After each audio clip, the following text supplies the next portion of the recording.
Read this next sentence, but pay attention to what happens inside your head as you do. Did you hear that? A voice saying the words. A voice that sounds like you. Most people just did. They heard themselves narrate that line, the way they quietly narrate almost everything. But some people read it and heard nothing. No voice. Not just then. Not ever. And here is the strange part. Until a few years ago, almost none of them knew anything was different, and almost none of you knew they existed. This isn't a personality quiz, and it isn't a figure of speech. There are real people, maybe someone in your own house, who have no inner voice, no running commentary, no little narrator reading the world back to them all day long. Scientists finally gave it a name, but the deeper they dug, the stranger the question became. Because it turns out almost nobody is right about what's actually happening inside their own head, including you.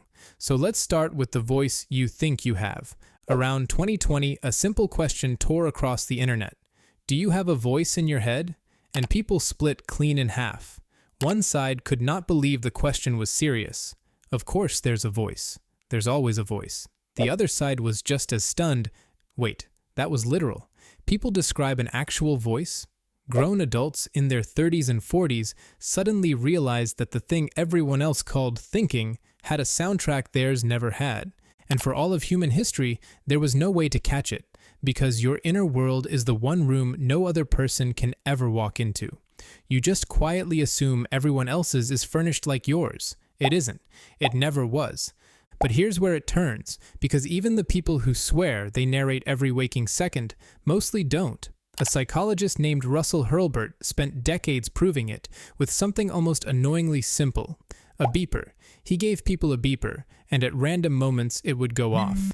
And the instant it did, they had to freeze and write down exactly what was in their awareness the moment before. Not what they assume usually happens, what was really actually there. And the results embarrassed nearly everyone. People who were certain a voice runs their entire life were silently talking to themselves only about a quarter of the time, often less.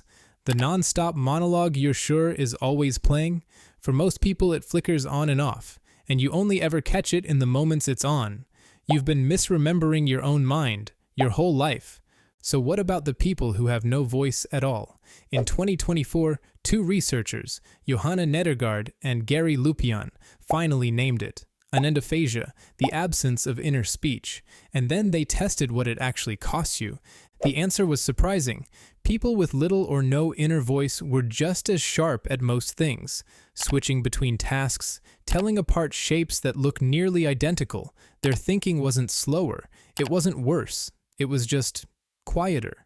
But two small things slipped. They were worse at holding a string of similar-sounding words in mind for a few seconds, and worse at judging whether two words rhyme, which, if you sit with it, makes a strange kind of sense, because how do you decide whether caught and thought rhyme, without saying them somewhere inside? The voice isn't decoration. For a few specific jobs, it is the tool, and for almost everything else, you never needed it at all, which leaves a much bigger question hanging. If some people have the voice, and some don't, where does it even come from? Because you weren't born with it. A psychologist named Lev Vygotsky worked this out almost 100 years ago. Watch a small child play alone. They narrate everything out loud. Put the block here. No, there. The doggy's sleeping now. That little running commentary is the voice. It's just still out in the open air, where anyone can hear it. And slowly, across childhood, that out-loud talk goes quiet. It sinks, it goes underground, until it's happening only inside. Your inner monologue is nothing more exotic than the conversation you used to have out loud with the room, folded inward year after year until no one else could hear it. And here's a detail that should unsettle you, just a little. Even now, when you hear that voice, your throat is faintly trying to speak. Tiny muscles in your larynx twitch along, shaping words they never quite say. The voice in your head is a whisper your body keeps starting and never finishes. So if you can clearly think without a voice, then what was the voice ever actually for? And this is the part that quietly rearranges people. The voice is probably not where your thoughts are made, By the time you hear yourself decide something, the decision is usually already done, somewhere underneath, somewhere wordless. The voice didn't reason it out, the voice just announced it, like a commentator calling a play that already happened on the field a half-second earlier. Researchers who study the inside of the mind find people thinking with no words at all, in images, in feelings, in pure meaning that lands complete in your head before a single word arrives to dress it up. Language is just one costume a thought can put on. It was never the thought itself, and that is where this stops being about other people and turns back toward you. Because if you do have an inner voice, really notice what that means. There is a you that speaks and a you that listens. Two of you inside one skull. So which one are you? The one doing the talking, or the silent one, hearing it, and somehow already understanding before the sentence even ends? And the people who report no voice at all, there is still someone in there, thinking, choosing, remembering, deciding who to be, a whole, complete self, running in total silence, which means the voice, the one you might be using to argue with me right this second, was never the real you. It's a tool the real you picked up as a child and simply never put down.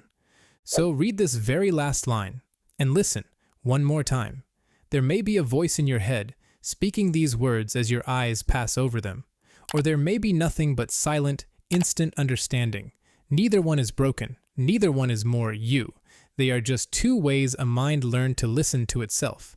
But the next time that voice won't go quiet, the worrying, the replaying, the argument at 3 a.m. with someone who isn't even in the room, remember what it really is, not you. Just something you're doing, and anything you are only doing, you can also set down. So tell me, that first sentence about the orange sky, did you hear a voice say it, or only silence? Describe yours down in the comments, because you're about to discover that some of your closest friends have been living in a completely different world than you this whole time.